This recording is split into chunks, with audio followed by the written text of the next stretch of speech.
Hello guys, আসসালামু আলাইকুম রহমতুল্লাহি বারাকাতুহু। কেমন আছেন সবাই? আশা করি সবাই ভালো আছেন, সুস্থ আছেন, নিরাপদে আছেন। তো আপনারা যে যেখান থেকে আমার ভিডিও দেখতেছেন, দেশ বা দেশের বাইরে থেকে, আশা করি সবাই ভালো আছেন, সুস্থ আছেন, নিরাপদে আছেন। এই কামনা করে আজকে নতুন ভিডিওটা আরম্ভ করতেছি। তো আজকে যে বিষয়ে নিয়ে আলোচনা করবো সেটা হচ্ছে নকশা আগুনে জ্বালিয়ে মরণ বান।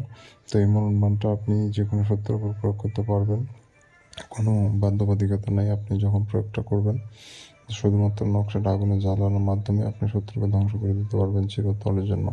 তাছাড়া আপনার কোনো আর কাজ থাকতেছে না, আপনার কিছু করতে হবে না। শুধুমাত্র নকশা আগুনে জ্বালানোর মাধ্যমে শত্রু যেখানে থাক, কাছে থাক, দূরে থাক, পৃথিবীর শেষ পর্যন্ত থাক, যেখানে যে অবস্থায় থাক না কেন, আপনি কাঙ্ক্ষিত রেজাল্ট পেয়ে যাবেন। এর কোনো রকম সমস্যা আসবে না। আর এটা অত্যাধিক সহজ একটা নকশা। আমি সাধারণত যেসব নকশাগুলো আপনাদের মাঝে উপস্থাপিত করে থাকি, সবগুলোই আপনার আগুনে জ্বালানো নকশা। কারণ বেশিরভাগ নকশাই আমরা আগুনে জ্বালানো। কেন? কারণ নকশা আগুনে জ্বালানো নকশাগুলো যেগুলো হয়ে থাকে, এগুলো অত্যাধিক সহজ হয়ে থাকে, এগুলো সবাই করতে পারে। আর যখন আমি কঠিন ভিডিও বানাবো, কঠিন নিয়মের ভিডিও বানাবো নকশা, তখন কিন্তু আপনারা কাজ করতে পারবেন না, ব্যর্থ হবেন।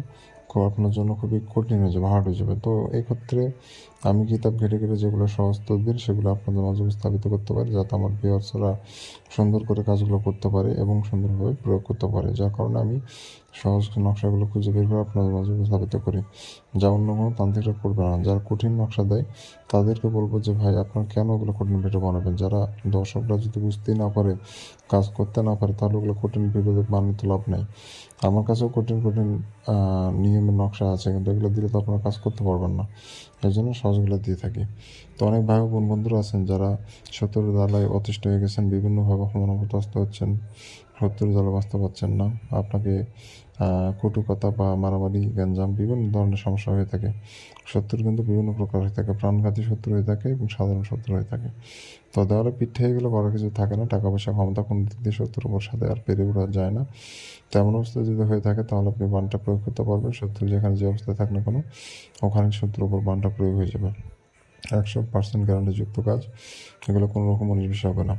তো আপনারা যারা আমার চ্যানেলে নতুন, প্রথমবারের মতো আমার ভিডিও দেখতেছেন, অবশ্যই চ্যানেলটা সাবস্ক্রাইব করে রাখবেন এবং পাশে থাকা বেল আইকনে ক্লিক দিয়ে নোটিফিকেশন অন করবেন। এতে করে পরবর্তী সব নতুন নতুন ভিডিওগুলো দেখতে পারবেন সবার আগে।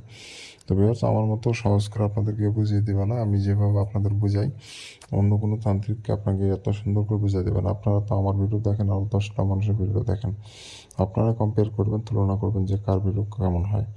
তো আমি ভংসং কথাবার্তা বলি না, যেটা সত্য সেটা আপনাদের মাঝে উপস্থাপিত করে থাকি।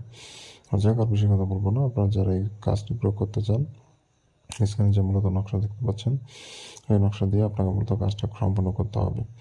এই নকশা দিয়েই কাজ করতে হবে। এটা সেই বহুল পরীক্ষিত পাওয়ারফুল নকশা, এটাই মনমানের নকশা। তো আপনি এই নকশাটা সাদা কাগজের উপরে লাল অথবা জাফরান কালি দিয়ে লিখে ফেলতে হবে। সাদা কাগজের উপরে লিখতে হবে, আর লাল কালি আপনার ব্যবস্থা করে লিখে ফেলবেন। আর যে কাগজের উপর নকশাটা লিখবেন, কাগজটা যেন পাক পবিত্র হয়, কোনো রকম নোংরা আবর্জনা যেন কাগজে ভরে না থাকে, ফ্রেশ হতে হবে, পবিত্র হতে হবে। এবং আপনি নিজেও পাক পবিত্র থাকবেন।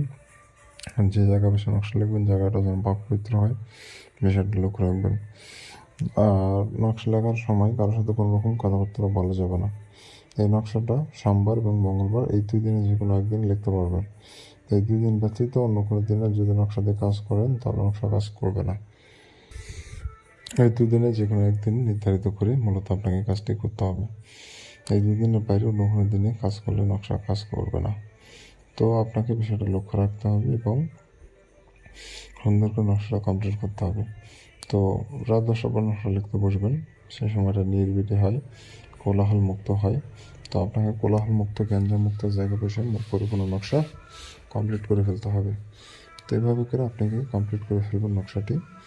তো যখন নকশা লিখবেন, কেউ যেন আশেপাশে না থাকে, এটা লক্ষ্য রাখবেন। কারণ কেউ থাকলে গ্যাঞ্জাম হয় এবং নকশাটা অঙ্কন করলে কাজ হয় না। তো এই বিষয়টা আপনাকে লক্ষ্য রাখতে হবে। তো এটা মাথায় রাখবেন এবং মাথায় রেখে মূলত কমপ্লিট করবেন নকশাটি। তো ভিউয়ার্স, যখন নকশা লিখবেন আর স্কেল ব্যবহার করবেন, স্কেল ব্যবহার করে দাগ টেনে সুন্দর করে নকশা লিখবেন। কোনো রকম তেড়া বেঁকা বা 19-20 যাতে না হয়, এটা মাথায় রাখবেন। কোনো রকম তেড়া বেঁকা বা 19-20 না হয়, এটা মাথায় রাখবেন। তো এভাবে করে মূলত আপনাকে সম্পূর্ণ নকশা কমপ্লিট করতে হবে। তো যখন আপনার নকশা লেখা কমপ্লিট হয়ে যাবে তখন নকশার নিচে আপনাকে নাম দিতে হবে। নকশার নিচে দিবেন শত্রুর নাম, তার নিচে তার পিতার নাম, তার নিচে তার ঠিকানা। এই তিনটে নাম আপনি বাংলাতে বা আরবিতে ইংরেজিতে যে ভাষায় ভালো পারেন আপনি নাম দিয়ে দেবেন, ওটা কোনো সমস্যা আসবে না। তো সুন্দর করে নাম দিয়ে দেবেন, দেওয়ার পর সুন্দর করে নকশাটা প্রস্তুত করে নেবেন। এইটুকুই মূলত কাজ, এটা কঠিন কোনো বিষয় নয় যে আমি কঠিন নিয়ম বলতেছি। তারপরে বুঝতে সমস্যা হলে কমেন্টে জানাবেন।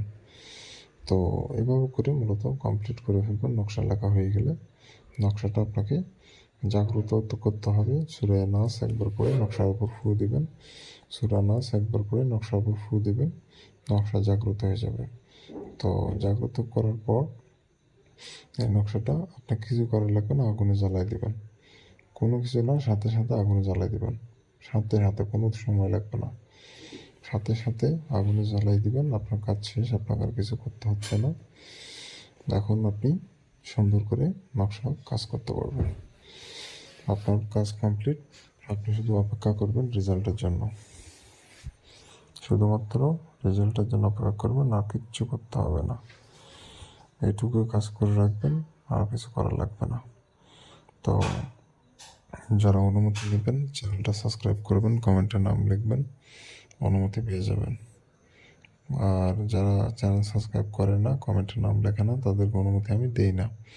কারণ একটা জিনিস মনে রাখবেন যে আপনাকে অনুমতি দেব, আপনার নামটা অবশ্যই জানা লাগবে। আপনার নাম না জানলে অনুমতি কীভাবে দেবো আমি? অবশ্যই আপনার নাম জানতে হবে অনুমতির জন্য। তো বিষয়টা মাথায় রাখবেন। আর যারা আমার সাথে যোগাযোগ করতে চান স্ক্রিনে দেওয়া নম্বরে ইমোতে যোগাযোগ করবেন।